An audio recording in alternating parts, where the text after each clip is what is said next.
ഡോക്ടറെ, എന്തൊക്കെ ശ്രമിച്ചിട്ടും വെയിറ്റ് കുറയുന്നില്ല. ഭക്ഷണം ഒരല്പമേ കഴിക്കാറുള്ളൂ, ജീവൻ നിലനിർത്താൻ മാത്രം. 1 മണിക്കൂറിലേറെ വ്യായാമം ചെയ്യുന്നുണ്ട്. എന്ത് ചെയ്തിട്ടും എൻ്റെ വെയിറ്റ് കുറയുന്നില്ല.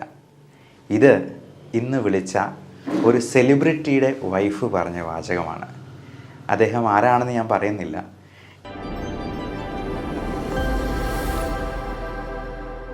ഡോക്ടറെ, എന്തൊക്കെ ശ്രമിച്ചിട്ടും വെയിറ്റ് കുറയുന്നില്ല. ഭക്ഷണം ഒരല്പമേ കഴിക്കാറുള്ളൂ, ജീവൻ നിലനിർത്താൻ മാത്രം. 1 മണിക്കൂറിലേറെ വ്യായാമം ചെയ്യുന്നുണ്ട്.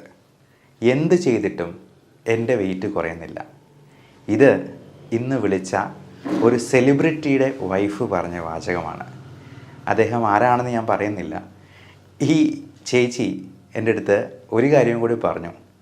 ചേട്ടന് വെയിറ്റ് തീരെ ഇല്ല എന്നുള്ളതാണ് എൻ്റെ ഏറ്റവും വലിയ പ്രശ്നമെന്ന്. സെലിബ്രിറ്റി ആരാണ് എന്ന് ഊഹിച്ച് തല പുകയ്ക്കൊന്നും വേണ്ട. എന്തായാലും ഇങ്ങനെ ഈ പ്രശ്നം നേരിടുന്ന ഒരുപാട് ആളുകൾ നമ്മുടെ മുൻപിലുണ്ട് എന്നുള്ളത് വ്യക്തമായിട്ട് നമുക്ക് മനസ്സിലാക്കാം. എന്തൊക്കെ ശ്രമിച്ചിട്ടും വെയിറ്റ് കുറയണില്ല, പൊണ്ണത്തടി. അവരൊരു കാര്യം കൂടെ പറഞ്ഞു, എൻ്റെ മകൾക്ക് എന്നേക്കാൾ വണ്ണമാണ്. അപ്പോൾ 2 പേർക്കും ഒരു തരത്തിലും വെയിറ്റ് കുറയ്ക്കാൻ പറ്റുന്നില്ല. അതുമൂലം ഉണ്ടാകുന്ന മറ്റാരോഗ്യ പ്രശ്നങ്ങളും കൂടെയുണ്ട്. അപ്പോൾ ഈ വെയിറ്റ് റിഡക്ഷന് നമുക്ക് എന്ത് ചെയ്യാൻ പറ്റും? ഇനി അതിനെന്തെങ്കിലും ട്രീറ്റ്മെൻ്റ് ആയിട്ട് എടുക്കേണ്ടതുണ്ടോ? നമുക്ക് ടാബ്ലറ്റ്സ് ആയിട്ട് എന്തെങ്കിലും ഉണ്ടോ? ഇതിനെക്കുറിച്ചെല്ലാം നമുക്കിന്നൊന്ന് ഡിസ്കസ് ചെയ്യാം. ഈ വെയിറ്റ് കുറയ്ക്കാനായിട്ട് നമ്മൾ ആദ്യം ഒഴിവാക്കേണ്ട കുറച്ച് സാധനങ്ങളുണ്ട്. പഞ്ചസാര കുറയ്ക്കണമെന്ന് എല്ലാവർക്കും അറിയാം. ഉപ്പ് കുറയ്ക്കണമെന്നത് വെയിറ്റ് കുറയ്ക്കാനായിട്ട് സഹായിക്കുമെന്നുള്ളത് ചിലപ്പോൾ പലർക്കും അറിയത്തില്ലായിരിക്കും. അവർ നല്ലപോലെ ഉപ്പ് കഴിക്കുന്നുണ്ടാവും. BP കുറവാണെന്ന് പറഞ്ഞ് ഉപ്പ് കൂടുതൽ കഴിക്കും. ഈ ഉപ്പ് കൂടുതൽ കഴിക്കുമ്പോൾ ശരീരത്തിലെ വാട്ടർ റിട്ടൻഷൻ, ഫ്ലൂയിഡ് റിട്ടൈൻ ചെയ്യാനായിട്ട് സാധ്യത കൂടുകയാണ്. അതോടൊപ്പം നമുക്ക് ചോറ് കുറയ്ക്കണമെന്ന് എല്ലാവർക്കും അറിയാം. പക്ഷേ ചോറ് കുറച്ചിട്ട് ഒരു 5 ചപ്പാത്തി പകരം കഴിച്ചെന്നാൽ ഒരു ഗുണവുമില്ല. കാരണം ഈ ചപ്പാത്തി ഇപ്പോൾ നമ്മൾ നല്ല റിഫൈൻഡ് ഫ്ലോറാണ്, നല്ല ആട്ടയാണ് കിട്ടുന്നത്. അതിൽ തവിടെന്ന് പറയുന്നൊരു സംഗതിയേ ഇല്ല. അതുകൊണ്ട് തന്നെ ഈ 5 ചപ്പാത്തി കഴിക്കുമ്പോഴത്തേക്കും ഒരു പാത്രം നിറച്ച് ചോറുണ്ടെന്നതിനേക്കാൾ കൂടുതൽ കാലറി അകത്തോട്ട് പോകും. അത് ഹൈ ഗ്ലൈസീമിക് ഇൻഡെക്സ് തന്നെയാണ്. മൈദയുടെ കാര്യം പറയാനേ ഇല്ല. പലരും മൈദ ഉപേക്ഷിക്കാനായിട്ട് പൊറോട്ടയെ ഉപേക്ഷിച്ച് കളയുന്നവരുണ്ട്. പക്ഷേ അവർ കാണാത്തൊരു കാര്യമുണ്ട്. നമ്മൾ കഴിക്കുന്ന ബേക്കറി സാധനങ്ങളായിട്ടുള്ള ബ്രെഡ്, ബണ്ണ്, കുബൂസ്, ബിസ്ക്കറ്റ്, അത് ഷുഗർ ഫ്രീ ബിസ്ക്കറ്റ് ആണെങ്കിൽ പോലും അതിനകത്ത് കുറച്ച് മൈദയാണ് അടങ്ങിയിട്ടുള്ളത് എന്നുള്ളത് മനസ്സിലാക്കുക. ഇത് ഹൈ ഗ്ലൈസീമിക് ഇൻഡെക്സ് ഉള്ളൊരു സംഗതിയാണ്. കഴിഞ്ഞ ദിവസം കാസർഗോഡ് നിന്ന് വിളിച്ചൊരു പേഷ്യൻ്റ് പറയുകയുണ്ടായി, അവരെന്ത് ചെയ്തിട്ടും വണ്ണം കുറയുന്നില്ല. എല്ലാം ഉപേക്ഷിച്ചു, പഞ്ചസാര ഉപേക്ഷിച്ചു, ബേക്കറി സാധനങ്ങൾ ഉപേക്ഷിച്ചു, നല്ലപോലെ വർക്കൗട്ട് ചെയ്യുന്നുണ്ട്, എന്നിട്ടും എൻ്റെ വെയിറ്റ് 100 കിലോയ്ക്ക് മുകളിലുണ്ട് ഡോക്ടറെ. ഞാൻ ചോദിച്ചു, ഇന്ന് രാവിലെ എന്താ കഴിച്ചേ? അവരൊരു മസാല ദോശയാണ് കഴിച്ചതെന്ന് പറഞ്ഞു. മസാല ദോശ എന്ന് പറയുന്ന സാധനത്തിൽ അടങ്ങിയിരിക്കുന്നത് എന്തൊക്കെയാണെന്ന് നമുക്കൊന്ന് നോക്കാം. ഈ പൊട്ടറ്റോ, അതായത് കിഴങ്ങ് വർഗ്ഗത്തിൽപ്പെടുന്ന എന്തും അത് മണ്ണിനടിയിൽ വളരുന്നതാണ്. കപ്പ, ചേന, ചേമ്പ്, ഇത് മൊത്തം സ്റ്റാർച്ചാണ്. 100% സ്റ്റാർച്ചും കാർബോഹൈഡ്രേറ്റുമാണ്.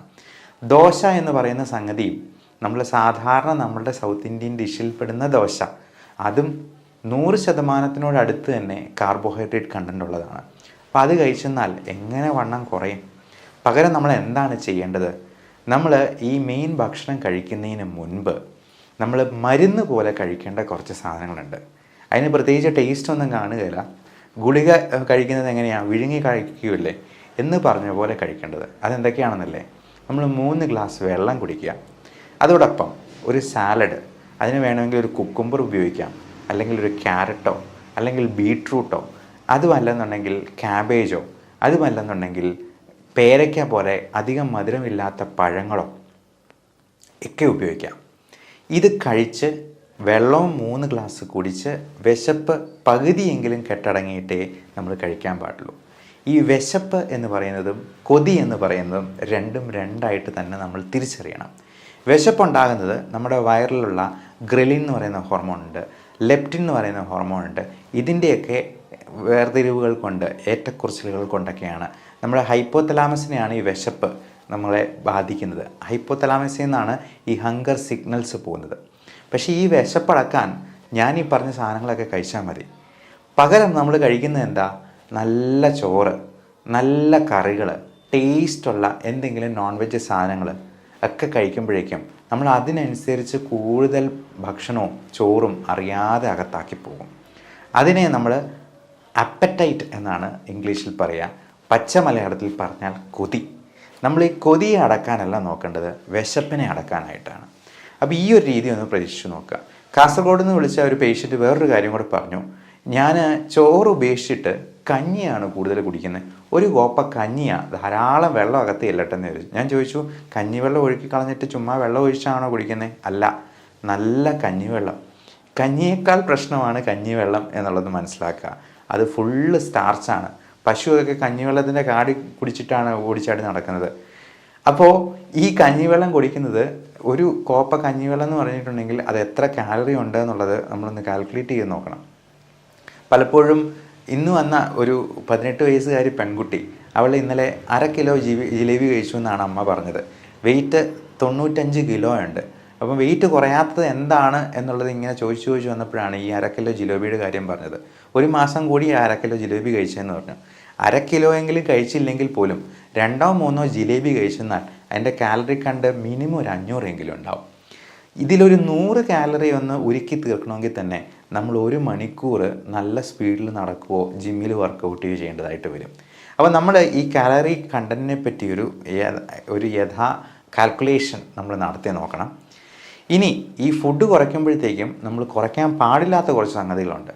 പ്രത്യേകിച്ചും പ്രോട്ടീൻ കണ്ടൻറ്റ് ഒത്തിരി കുറഞ്ഞു പോകാൻ പാടില്ല.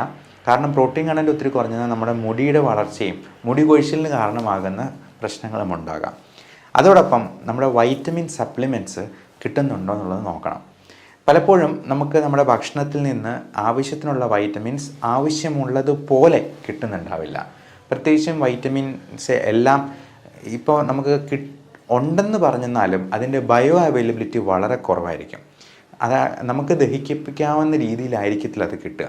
പശുവിൻ്റെ ഉദാഹരണം തന്നെ എടുക്കാം. പശു ഇഷ്ടംപോലെ പുല്ല് തിന്നുന്നുണ്ട്. പക്ഷെ അതുപോലെ തന്നെ മനുഷ്യൻ പുല്ല് തിന്നിട്ടുണ്ടെങ്കിൽ അവനാവശ്യമായിട്ടുള്ള ഊർജ്ജം അതിൽ നിന്ന് കിട്ടത്തില്ല. വേണമെങ്കിൽ കുറച്ച് ഫൈബർ കണ്ടൻറ്റ് കിട്ടുമെന്നുള്ളത് മിച്ചം. അപ്പോൾ ഈ വൈറ്റമിൻസ് പലപ്പോഴും നമ്മൾ ടാബ്ലറ്റ് ഫോമിൽ പുറമേ നിന്ന് സപ്ലിമെൻറ്റ് ചെയ്യുന്നതായിട്ട് വരാം.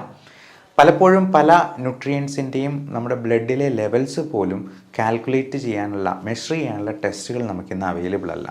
അതുകൊണ്ട് ഇങ്ങനെയുള്ള ന്യൂട്രിയൻസ് കിട്ടാനായിട്ട് നിങ്ങളുടെ ഡോക്ടറുടെ സഹായത്തോടു കൂടി അതിന് വേണ്ട വൈറ്റമിൻ സപ്ലിമെൻറ്റ്സും കൂടി സെലക്ട് ചെയ്യാം. അതോടൊപ്പം ഈ എക്സസൈസിനെ കുറിച്ചും കൂടി പറയട്ടെ. എക്സസൈസ് നമുക്ക് എയ്റോബിക് എക്സസൈസ് മാത്രം പോരാ, അല്ലെങ്കിൽ സ്ട്രെങ്തനിങ് എക്സസൈസ് മാത്രം പോരാ, അല്ലെങ്കിൽ സ്ട്രെച്ചിങ് എക്സസൈസ് മാത്രം പോരാ. ഇത് 3ഉം വേണം. സ്ട്രെച്ചിങ് വേണം, സ്ട്രെങ്തനിങ് വേണം. സ്ട്രെച്ചിങ് എന്ന് പറഞ്ഞു കഴിഞ്ഞാൽ നമ്മുടെ ജോയിൻസിനെ എല്ലാം നമ്മൾ നല്ലപോലെ, വിജാഗിരി പോലെയുള്ള മുട്ടുകളെക്കുറിച്ച് നമ്മളൊരു വീഡിയോ ചെയ്തതാണ്. അപ്പോൾ അതുപോലെ എണ്ണ ഒഴിച്ച് കൊടുക്കുന്നത് പോലെ, അല്ലെങ്കിൽ ഇടയ്ക്കിടയ്ക്ക് അടയ്ക്കുകയും തുറക്കുകയും ചെയ്യുന്നത് പോലെ നമ്മൾ ജോയിൻസിനും എല്ലാം സ്ട്രെച്ചിങ് എക്സസൈസുകൾ ചെയ്യണം. അതോടൊപ്പം നമ്മൾ സ്ട്രെങ്ത് ബിൽഡിംഗ് ആയിട്ടുള്ള മസിൽസിനെ സ്ട്രെങ്തനിങ് ചെയ്യുന്ന രീതിയിലുള്ള ഡംബിൾസ് ഉപയോഗിക്കണമെന്നൊന്നുമില്ല. നമുക്ക് ഓരോ മസിൽസിനും ഓരോ തരത്തിലുള്ള എക്സസൈസ് ഉണ്ട്. അതുപോലെ എയ്റോബിക് എക്സസൈസ് എന്ന് പറഞ്ഞാൽ നമ്മുടെ ഹാർട്ട് റേറ്റ് 140 ആകുന്നവരെ. ഈ നടപ്പെന്ന് പറയുന്ന ഒരു മടിയന്മാരുടെ എക്സസൈസാണ്. അപ്പോൾ ഈ നടപ്പിന് പകരം നമുക്ക് 100 തവണ ഉയർന്ന് ചാടുകയോ, അല്ലെങ്കിൽ 50 പുഷപ്പ് എടുക്കുകയോ, അല്ലെങ്കിൽ സ്ക്വാറ്റ്സ് എടുക്കുകയോ ചെയ്യുന്നത് വഴി നമുക്ക് നമ്മുടെ ഹാർട്ട് റേറ്റ് ഒന്ന് കൂട്ടാൻ പറ്റും. എന്നാൽ മാത്രമേ അതൊരു കാർഡിയാക് എക്സസൈസായിട്ട് കണക്കാക്കാൻ പറ്റുള്ളൂ. അതുപോലെ നമുക്ക് ഈ കാർബോഹൈഡ്രേറ്റ്സിന് പകരം പ്രോട്ടീൻ റിച്ച് ഫുഡായിട്ട് നമുക്ക് സപ്ലിമെൻറ്റ് ചെയ്യാം. അപ്പോൾ എഗ് ഡയറ്റ് എന്ന് പറയുന്ന ഒരു സംഗതിയുണ്ട്. എഗ് വൈറ്റ് മാത്രം, നമ്മൾ എഗ് യോക്ക് ഉപേക്ഷിക്കും. എഗ് വൈറ്റ് കഴിച്ചെന്നാൽ തന്നെ, പ്രോട്ടീൻ റിച്ച് ഫുഡ് കഴിച്ചെന്നാൽ തന്നെ നമുക്ക് നല്ല രീതിയിൽ ഒരു വിശപ്പ് മാറുന്ന ഒരു ഫുൾ ആയിട്ടുള്ള ഒരു ഫീലിംഗ് കിട്ടും. അതുപോലെ കീറ്റോ ഡയറ്റ് നമുക്ക് ഒത്തിരി നാളത്തേക്ക് കണ്ടിന്യൂ ചെയ്യാൻ പറ്റില്ല. മാക്സിമം 2 മാസം വരെയൊക്കെ. അപ്പം ഉടനടി വെയിറ്റ് കുറയ്ക്കേണ്ടവരാണെന്നുണ്ടെങ്കിൽ മാത്രം കീറ്റോ ഡയറ്റ് എടുക്കുക. അല്ലെങ്കിൽ ലോങ് ടേം ആയിട്ടുള്ള ഡയറ്റ്, കീറ്റോ ഡയറ്റ് എടുക്കുന്നതുകൊണ്ട് ചിലപ്പോൾ യൂറിക് ആസിഡ് കൂടാനുള്ള സാധ്യതയുണ്ട്. മറ്റ് ഹെൽത്ത് ഹസാർഡ്സ് അതിനകത്ത് ഇൻവോൾവ് ആണ് എന്നുള്ളത് മനസ്സിലാക്കുക.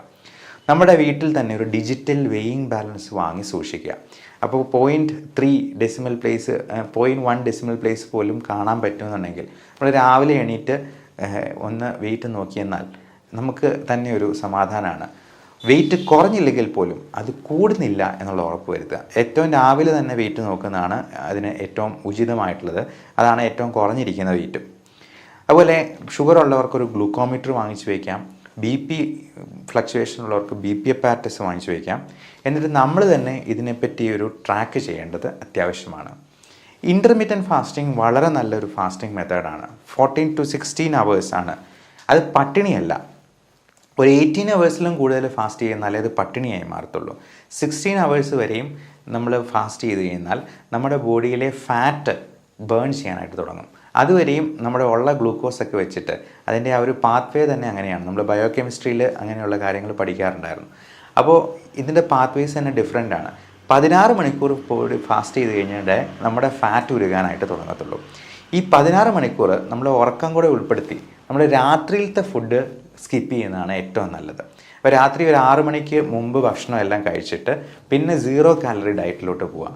അത്യാവശ്യം ഉണ്ടെങ്കിൽ മാത്രം 0 calorie വല്ല ഗ്രീൻ ടീയോ വെള്ളമോ കുടിച്ച്, അല്ലെങ്കിൽ ഒട്ടും കണ്ടൻറ്റ് ഇല്ലാത്ത കാലറി ഇല്ലാത്ത കുക്കുംബറോ എന്തെങ്കിലും കഴിക്കാനായിട്ട് സാധിക്കുന്നതാണ്. അതോടൊപ്പം നമ്മൾ ശ്രദ്ധിക്കേണ്ട വേറൊരു കാര്യമുണ്ട്. നമ്മൾ ഈ ബ്രേക്ക്ഫാസ്റ്റ് ഒരുപാട് നേരത്തേക്ക് മാറ്റി വയ്ക്കുന്നതിനേക്കാൾ നല്ലത് ഈവനിങ് എത്ര നേരത്തെ നമ്മൾ ഫാസ്റ്റിംഗ് തുടങ്ങുന്നു. ഇപ്പം 6 മണിയെന്ന് പറഞ്ഞത് ഡ്യൂട്ടിയൊക്കെ കഴിഞ്ഞ് വരുന്ന സമയം അതായതുകൊണ്ടാണ്. ഒരു 5 മണിക്കോ 4 മണിക്കോ അത് സ്റ്റാർട്ട് ചെയ്യുവാണെങ്കിൽ നമുക്ക് ബ്രേക്ക്ഫാസ്റ്റ് ഇച്ചിരി നേരത്തെ കഴിക്കാൻ പാകത്തിന് ഇൻ്റർമീഡിയൻറ്റ് ഫാസ്റ്റിംഗ് നമുക്കൊന്ന് അഡ്ജസ്റ്റ് ചെയ്യാവുന്നതാണ്. അതുപോലെ ഈ ഉറക്കം വളരെ ഇമ്പോർട്ടൻറ്റ് ഫാക്ടറാണ്. അപ്പം പലപ്പോഴും ഈ 6 മണിക്ക് നമ്മൾ ഫാസ്റ്റിംഗ് തുടങ്ങിയാൽ, അല്ലെങ്കിൽ 4 മണിക്ക് ഫാസ്റ്റിംഗ് തുടങ്ങിയെന്നാൽ ഒരു 7-8 മണി ആകുമ്പോഴത്തേക്ക് നമുക്ക് നല്ല വിശപ്പ് ഉണ്ടാകാനുള്ള സാധ്യതയുണ്ട്. അതിന് ഈ ഉറക്കത്തിൻ്റെ പ്രശ്നമുള്ളവർക്ക് പലപ്പോഴും പല ആൻറ്റി ആങ്സൈറ്റി മരുന്നുകൾക്ക്, ആൻറ്റി ഡിപ്രഷൻ മരുന്നുകൾക്കൊക്കെ ഇതുപോലെ ഇങ്ങനെ ഇച്ചിരി ഉറക്കം കൂടെ പ്രദാനം ചെയ്യാനുള്ള കഴിവുണ്ട്. അത് അല്പം നേരത്തെ കഴിച്ച് എത്രയും നേരത്തെ തന്നെ കിടന്നുറങ്ങാനായിട്ട് നോക്കുക. നമ്മൾ എത്ര കണ്ട് ലേറ്റായിട്ട് ഇരിക്കുന്നു അത്രയും നമ്മൾ അടുക്കളയിൽ കയറി എന്തെങ്കിലും മധുരപലഹാരങ്ങൾ എടുത്ത് കഴിക്കാനുള്ള സാധ്യത കൂടുതലാണ്. അതോടൊപ്പം നമ്മൾ എത്രയും നേരത്തെ തന്നെ പല്ലൊക്കെ ബ്രഷ് ചെയ്ത് പിന്നെ കഴിക്കാനായിട്ട് നമുക്കൊരു ഇച്ചിരി മടിയുണ്ടായിരിക്കും. അതുകൊണ്ട് നേരത്തെ തന്നെ ബ്രഷ് ചെയ്യുക, നേരത്തെ തന്നെ കിടന്നുറങ്ങുക, ഫോണിൽ കുത്തിക്കൊണ്ടിരിക്കാതിരിക്കുക. അപ്പം പല അലർജിയുടെ മെഡിസിൻസിന്, വേദന സംഹാരികളായിട്ടുള്ള ചില സെൻട്രൽ ആയിട്ടുള്ള പെയിൻ കില്ലേഴ്സിന് ഒക്കെ ഇച്ചിരി ഉറക്കം കൂടി തരാനായിട്ടുള്ള കഴിവുണ്ട്. അപ്പോൾ അത്തരത്തിലുള്ളത് സൈഡ് ഇഫക്റ്റ് ആണ് എന്ന് വിചാരിച്ചെന്നാലും നമുക്ക് ആ സൈഡ് ഇഫക്റ്റ് ചിലപ്പോൾ ഉർവശി ശാപം ഉപകാരമായതുപോലെ ഭവിച്ചേക്കാം. അപ്പോൾ അത് ഡോക്ടറോട് ചോദിച്ച് ഇത് സ്വല്പം മോഡിഫിക്കേഷൻ വരുത്തിയെന്നാൽ നമുക്ക് ഇച്ചിരി നേരത്തെ കിടന്ന് ഉറങ്ങുകയും ഫാസ്റ്റിങ് നല്ല എഫക്റ്റീവായിട്ട് കൊണ്ടുപോകാനും പറ്റും. ഇനി ഇതിനൊക്കെ പുറമെ നമുക്ക് ഇത് ഫാറ്റ് കുറയ്ക്കാനായിട്ട്, ഫാറ്റ് ബേൺ ചെയ്യാനായിട്ട് ഉതകുന്ന രീതിയിലുള്ള പുതിയ തരത്തിലുള്ള മരുന്നുകളുണ്ട്. ആൽഫ സൈക്ലോഡെക്സ്ട്രിൻ പോലുള്ള യാതൊരു സൈഡ് ഇഫക്റ്റും അതിനുണ്ടാവത്തുമില്ല. അത് നമ്മൾ ഭക്ഷണത്തിന് മുൻപ് കഴിക്കേണ്ട ഗുളികയാണ്. അത് കഴിച്ച് കഴിഞ്ഞിട്ടുണ്ടെങ്കിൽ നല്ല ഫുള്ളായിട്ടുള്ളൊരു ഫീലിംഗ് ഉണ്ടാവും. അപ്പോൾ പലപ്പോഴും ഈ ഹെൽത്ത് സപ്ലിമെൻറ്റ് ഡ്രിങ്ക്സ് ഉണ്ട് വെയിറ്റ് കുറയ്ക്കാനായിട്ടുള്ള, അവരൊക്കെ ഉപയോഗിക്കുന്ന ടെക്നിക്ക് ഇതാണ്. അപ്പോൾ ആ പ്രോട്ടീൻ റിച്ച് ആയിട്ടുള്ള വൈറ്റമിൻസ് ഒക്കെ ഉള്ള ഡ്രിങ്ക് ആയിരിക്കും അത് കൊടുക്കുന്നത്. അപ്പോൾ അത് കൊടുത്തിട്ട് നല്ലപോലെ വെള്ളം കൂടെ കുടിക്കുമ്പോഴത്തേക്കും വയറ് അതുകൊണ്ട് തന്നെ ഫില്ലാവും.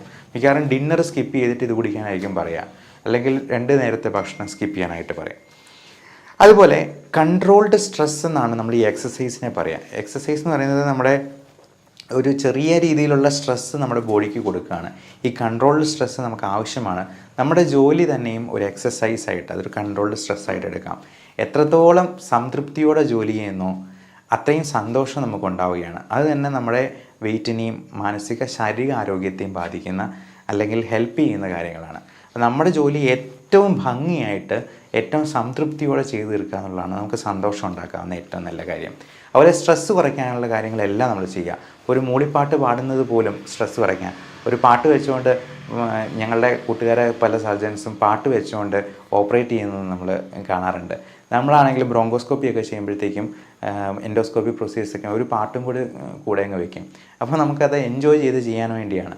പാട്ട് പാടാൻ അറിയാവുന്നവരാണെങ്കിൽ, അറിയാൻ മേലാത്തവരാണെങ്കിലും ഒരു പാട്ട് പാടി അങ്ങ് പോസ്റ്റ് ചെയ്തോളൂ. എൻ്റെ പേരിൽ നോക്കിക്കഴിഞ്ഞാലും പല പാട്ടുകളും നിങ്ങൾക്ക് കിട്ടിയേക്കാം. ഞാൻ ഒരു വലിയ പാട്ടുകാരനൊന്നും അല്ല, എന്നാൽ പോലും. അപ്പോൾ നമുക്ക് ഇങ്ങനെയുള്ള കാര്യങ്ങളെ നോക്കി നമ്മുടെ മനസ്സും കൂടി നല്ല പ്രസന്നമായിട്ട് കൊണ്ടുപോയെന്നാലേ ഈ സ്ട്രെസ്സ് ഇൻഡ്യൂസ്ഡ് ഒബീസിറ്റി, കാരണം ഈ സ്ട്രെസ്സും ആങ്സൈറ്റിയും ഡിപ്രഷനും ഒക്കെ ബോറടിക്കുമ്പോഴത്തേക്കും നമ്മൾ കൂടുതൽ ഭക്ഷണം കഴിക്കാൻ സാധ്യതയുണ്ട്. അപ്പം അതിനെ നമ്മൾ ബുളിവിയ നെർവോസ എന്നൊക്കെ നമ്മൾ വിളിക്കാറുണ്ട്. അതുപോലെ തന്നെ നേരെ തിരിച്ച് അനോറക്സിയ നെർവോസ എന്ന് പറഞ്ഞൊരു പ്രശ്നമുണ്ട്. കുറേ ദിവസത്തേക്ക് ആൾ ഭക്ഷണമൊന്നും കഴിക്കത്തില്ല, ഈ ഡിപ്രഷൻ കൂടിയിട്ട്. അപ്പോൾ ഇങ്ങനെയുള്ള പ്രശ്നങ്ങളെല്ലാം നമ്മൾ ഒഴിവാക്കേണ്ടതുണ്ട്. ഈ ആൻറ്റി ഡിപ്രസൻസും ഇതിൻ്റെ ആങ്സൈറ്റി റിലേറ്റഡ് ആയിട്ടുള്ള കാര്യങ്ങളുമൊക്കെ നമ്മൾ പ്രോപ്പർ ട്രീറ്റ്മെൻറ്റും എടുക്കാനായിട്ട് യാതൊരു മടിയും കാണിക്കേണ്ട ആവശ്യമില്ല. കൂടെ തന്നെ ഡയബറ്റീസും ഹൈപ്പർ ടെൻഷനും കൊളസ്ട്രോളും ഉള്ള മരുന്നുകളും നമുക്ക് വെയിറ്റ് കുറയ്ക്കാൻ ഉതകുന്ന രീതിയിൽ കുറച്ച് മോഡിഫൈ ചെയ്യാവുന്നതാണ്. പ്രത്യേകിച്ച് മെറ്റ്ഫോമിൻ പോലുള്ള മരുന്നുകൾ അതിൻ്റെ ഏറ്റവും മെയിൻ ഒരു മെക്കാനിസം ഓഫ് ആക്ഷൻ തന്നെ വെയിറ്റ് കൺട്രോൾ ചെയ്തുകൊണ്ട് തന്നെയാണ് ഷുഗർ കുറയ്ക്കുന്നത്. അതുപോലെ പ്രോട്ടീൻ പ്രശ്നങ്ങളുള്ളവർക്ക് പ്രോട്ടീൻ സപ്ലിമെൻറ്റ്സ് എടുക്കുമ്പോഴത്തേക്കും അതിൻ്റെ അലർജി ഉണ്ടോ എന്നുള്ളത് പ്രത്യേകം നോട്ട് ചെയ്യുക. നമ്മൾ പല പ്രോട്ടീൻസും വാരി വലിച്ച് കഴിക്കുമ്പോഴത്തേക്കും ഇതിൽ ഏതെങ്കിലും ഒരെണ്ണം അലർജി ഉണ്ടാക്കിയെന്ന നമ്മുടെ ബാക്കി എല്ലാ പ്രശ്നങ്ങളും താളം തെറ്റും. അത് സ്കിൻ ഡിസീസസ് മാത്രമല്ല, പലതരത്തിലുള്ള അലർജി രോഗങ്ങളായിട്ടുള്ള അലർജിക് റൈനൈറ്റിസ്, നമുക്ക് ശ്വാസകോശത്തിലുണ്ടാകുന്ന ആസ്മ പോലും, ചുമയും കഫക്കെട്ട് പോലും അതുകൊണ്ടുണ്ടാകാം. അതുകൊണ്ട് അലർജി ഉള്ളത് എന്താണെന്ന് അറിയാനായിട്ടുള്ള സ്പെസിഫിക് ടെസ്റ്റ് ഉണ്ട്. സ്കിൻ പ്രിക് ടെസ്റ്റ് എന്ന് പറയും. അലർജി 72 അലർജൻസിൻ്റെ ഒരു പാനൽ നമ്മൾ ടെസ്റ്റ് ചെയ്ത് നോക്കും. അപ്പോൾ കൃത്യമായിട്ട് ഇന്നതിന് അലർജി ഉണ്ടെന്ന് നമുക്കറിയാം. പലപ്പോഴും ഈ ബ്ലഡ് ടെസ്റ്റ് ആയിട്ടുള്ള ഈസ്നോഫിൽ കൗണ്ട് നോക്കുന്നതിലും IgE നോക്കുന്നതിലും അലർജി ഉണ്ടെന്നേ അറിയത്തുള്ളൂ, എന്തിനാണെന്ന് നമുക്കറിയാൻ പറ്റത്തില്ല. അപ്പോൾ അങ്ങനെ 1-2 കാര്യങ്ങൾ അവോയ്ഡ് ചെയ്യാൻ പറ്റാത്ത കാര്യങ്ങളുണ്ടെങ്കിൽ അതിന് സ്പെസിഫിക് ഇമ്മ്യൂണോതെറാപ്പി വഴി അലർജി പൂർണ്ണമായിട്ടും മാറ്റുന്ന പുതിയ സാങ്കേതിക വിദ്യയും നമ്മുടെ നാട്ടിൽ നിന്നുണ്ട്. അത് വിദേശത്തൊക്കെ പണ്ടുണ്ടായിരുന്നുള്ളൂ, ഇന്ന് നമുക്കും അത് അവൈലബിൾ ആണ് എന്നുള്ളതും നിങ്ങളെ അറിയിച്ചു കൊള്ളുന്നു. Everyone take care of your health. Thank you.